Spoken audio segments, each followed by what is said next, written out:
ಗಡಿ ಜಿಲ್ಲೆ ಬೀದರ್ನಲ್ಲಿ 4ನೇ ರಾಜ್ಯ ಮಟ್ಟದ ಪುಸ್ತಕ ಸಂತೆ ಕಾರ್ಯಕ್ರಮ ಜರುಗಿದೆ.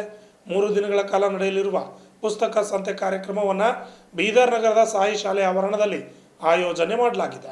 ಸಚಿವ ರಹೀಂ ಖಾನ್ ಹಾಗೂ ಶಾಸಕ ಶೈಲೇಂದ್ರ ಬೆಳದಾವರೆ ಹೊಂದಿದ ಪುಸ್ತಕ ಸಂತೆಗೆ ಚಾಲನೆ ನೀಡಲಾಯಿತು. ರಿಬ್ಬನ್ ಕತ್ತರಿಸಿ ಪುಸ್ತಕ ಮೇಳಕ್ಕೆ ಚಾಲನೆ ನೀಡಿದ ಸಚಿವ ರಹೀಂ ಖಾನ್ ಹಾಗೂ ಶಾಸಕ ಶೈಲೇಂದ್ರ ಬೆಳದಾವರೆ ಪುಸ್ತಕವನ್ನು ವೀಕ್ಷಣೆ ಮಾಡಿದರು.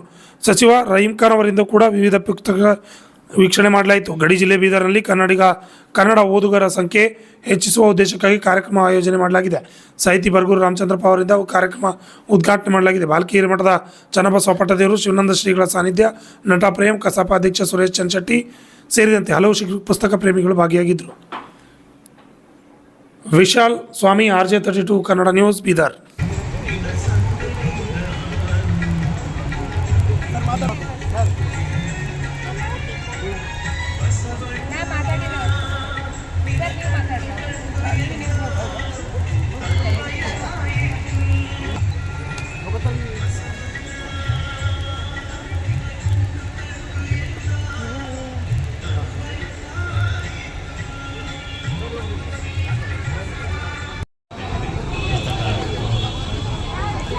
ಸಾನ್ನಿಧ್ಯ ವಹಿಸಿದ ಪರಮ ಪೂಜ್ಯ ನಾಡೋಜ ಡಾಕ್ಟರ್ ಬಸವಲಿಂಗ, ನಾವು ವೀರಲೋಕ ಶ್ರೀನಿವಾಸರವರು, ರಾಜಗಿರವರು, ಸುರೇಶ್ ಅವರು, ತ್ರಿಮೂರ್ತಿಗಳು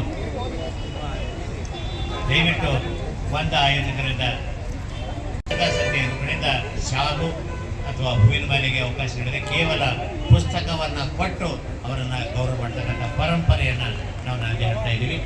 ಇನ್ನು ಎರಡನೇದಾಗಿ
ಈಗ ಬಂದಿರತಕ್ಕಂಥ ಪೂಜ್ಯರನ್ನ, ಸಚಿವರನ್ನ, ಶಾಸಕರನ್ನ